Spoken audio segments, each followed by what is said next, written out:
पश्चिम बंगाल का सियासी तूफान दिल्ली पहुंच गया है। सूबे के राज्यपाल जगदीप धनखड़ ने खुद गृह मंत्री अमित शाह से मुलाकात की तो सूबे की मुख्यमंत्री ममता बनर्जी ने अपनी चिट्ठी भेजी। ममता बनर्जी ने आरोप लगाया कि धनखड़ बीजेपी के आदमी हैं, उन्हें सूबे से वापस बुलाया जाए। दरअसल टीएमसी के नेता इस बात से नाराज हैं कि धनखड़ ने अपने दिल्ली प्रवास के दौरान केंद्रीय मंत्रियों से मुलाकात की। टीएमसी के नेता इसे संवैधानिक दायित्वों के खिलाफ बता रहे हैं।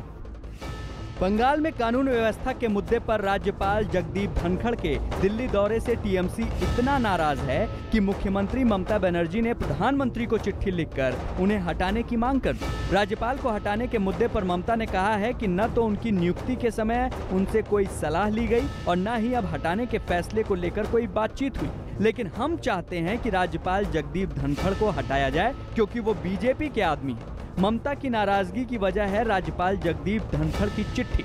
15 जून को धनखड़ ने चिट्ठी लिखकर उसे ट्वीट पर पोस्ट कर दिया, जिसमें लिखा था, मैं चुनाव के बाद प्रतिशोधात्मक रक्तपात, मानवाधिकारों का हनन, महिलाओं की गरिमा पर हमला, संपत्ति का नुकसान, राजनीतिक विरोधियों की पीड़ाओं पर आपकी लगातार चुप्पी और निष्क्रियता को लेकर विवश हूँ।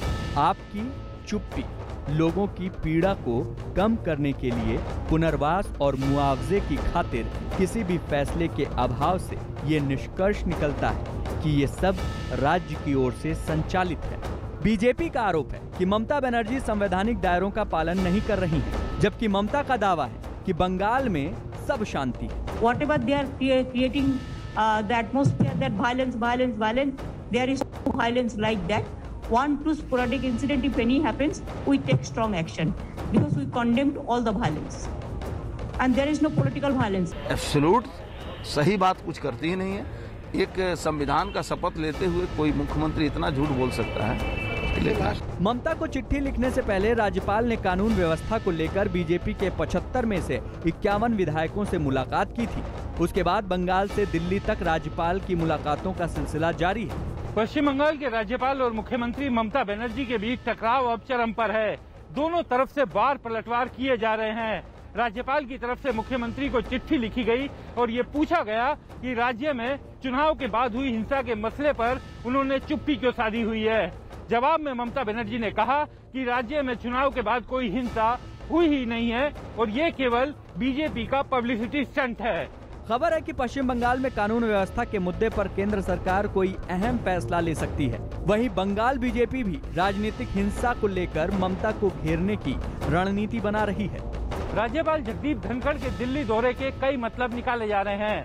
कोयला मंत्री से उनकी मुलाकात के पीछे ये मतलब तलाशा जा रहा है कि क्या राज्य के कोयला घोटाले पर शिकंजा कसने की तैयारी चल रही है, तो गृह मंत्री से मुलाकात का सीधा मतलब है कि पश्चिम बंगाल की कानून व्यवस्था से जुड़ा कोई बड़ा फैसला। ऐसे में टीएमसी के नेताओं की तरफ से लगातार धनखड़ को हटाकर किसी दूसरे व्यक्ति को राज्यपाल बनाए जाने की मांग की जा रही है। अब ये देखना दिलचस्प होगा कि धनखड़ के दिल्ली दौरे का पश्चिम बंगाल की सियासत पर क्या असर पड़ता है।